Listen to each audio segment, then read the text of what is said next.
Imagine your great-grandparents lived in Baghdad, or Jaffa, or Thessaloniki, and then in a few short years, their entire world vanished.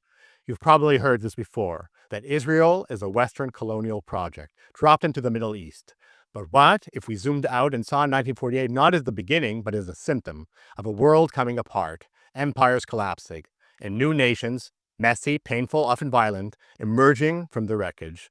For centuries, the Middle East wasn't a map of nation-states. It was the Ottoman Empire, a vast, sprawling, multi-ethnic world. Jews had lived for centuries in Baghdad, Damascus, and Aleppo. Arabs in Jaffa, Armenians in Anatolia, Greeks in Izmir, Kurds across the mountains, Muslims, Christians, Jews, all part of a patchwork held together not by nationality, but by imperial rule. Then came World War I, and the empire shattered. The European victors, Britain and France, sliced up the region into artificial states under the mandate system. Iraq, Syria, Lebanon, Transjordan, borders drawn in boardrooms. And one of those mandates? Palestine. Just like the others, it was meant to become a new nation state, this time with a Jewish majority. Not as a colonial outpost, but as a part of the same post-imperial experiment as its neighbors. Here's the key.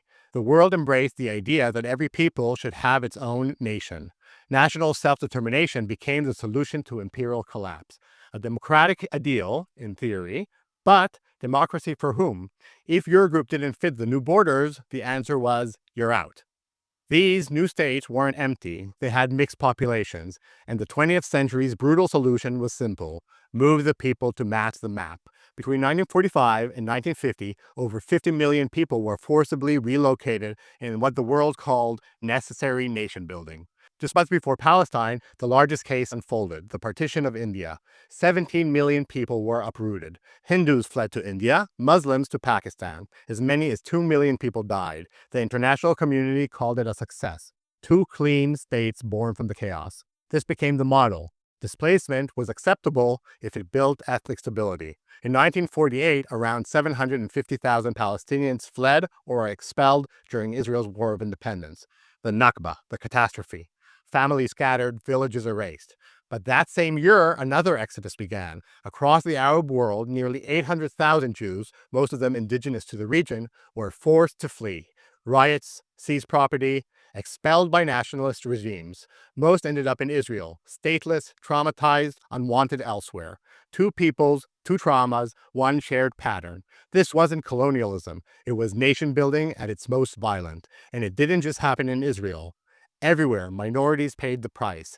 Jews in Arab lands, Palestinians in Jewish ones, Kurds in Turkey, Syria and Iraq, Armenians, Greeks, Assyrians, Christians in Anatolia. No group was immune. Everyone lost something. Israel wasn't the only state shaped by forced migration. It wasn't even unusual. It just became the most scrutinized. So here's the flip. If you accept Iraq and Syria as real countries born from empire's ruin, you have to accept Israel too. Its existence doesn't erase Palestinian pain, just like Lebanon's doesn't erase the Kurds or Pakistan's doesn't erase the victims of partition. The tragedy isn't that Israel exists. The tragedy is how the modern world demanded clean borders in a messy region and redrew the map in blood. If we want to understand the present, we have to let go of tidy stories. 1948 wasn't the start of the problem. It was the outcome of a global system breaking apart, and the people caught in the middle still living with its ghosts. Now you know.